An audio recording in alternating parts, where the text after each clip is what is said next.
Hi there, Aquaba, and welcome. So today I'm really excited because I'm trying something new. I'm making Ghana tea bread for the very first time.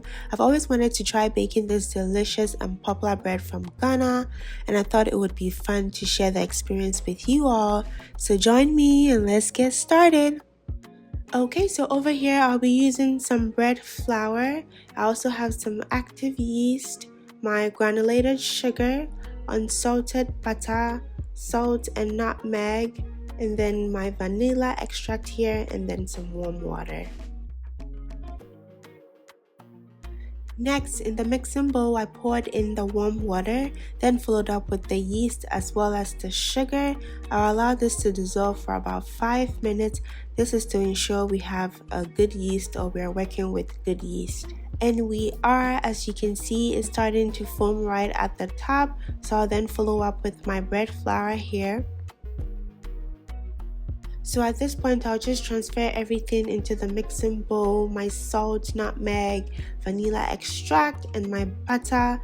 And then we'll mix everything together until the dough forms. So since it's my first attempt, I'm following a very simple recipe. So if you're also new to baking or just curious about Ghanaian foods, then this video may be just perfect for you, as I'm a beginner and we're all learning together. But if you like what you're seeing so far, do your girl a solid and smash on that subscribe button if you haven't done so yet. I'd truly appreciate it. Okay, so once the dough forms, I will turn it onto a lightly floured surface and everything is thoroughly clean. And I will knead the dough for about 10 minutes until it becomes smooth and elastic. That's when you know gluten is built. And if your dough is too sticky, just add a little bit of more flour.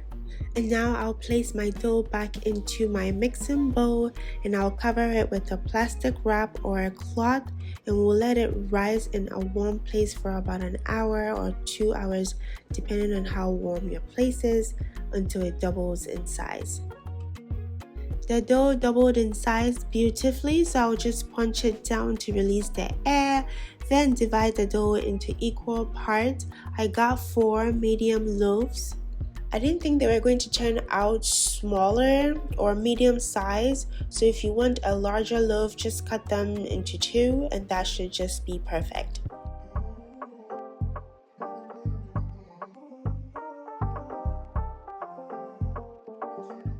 So shaping of the tea bread, mine may look a little bit funny, but it's supposed to look like an elongated oval shape, which is typical the shape of the Ghana tea bread.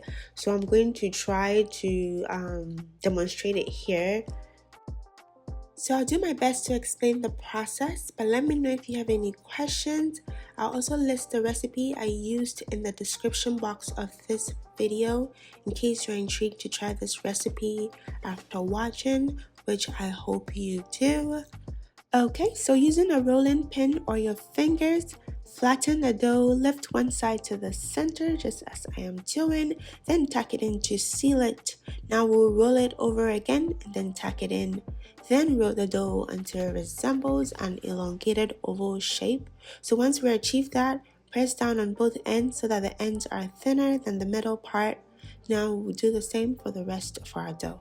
So now I'll place the shaped dough onto a lightly floured baking tray just like this. We'll cover the loaf with a cloth or a plastic wrap, then let it rise again for about 30 to 45 minutes. So this is after an hour and I preheated my oven to 350 degrees Fahrenheit.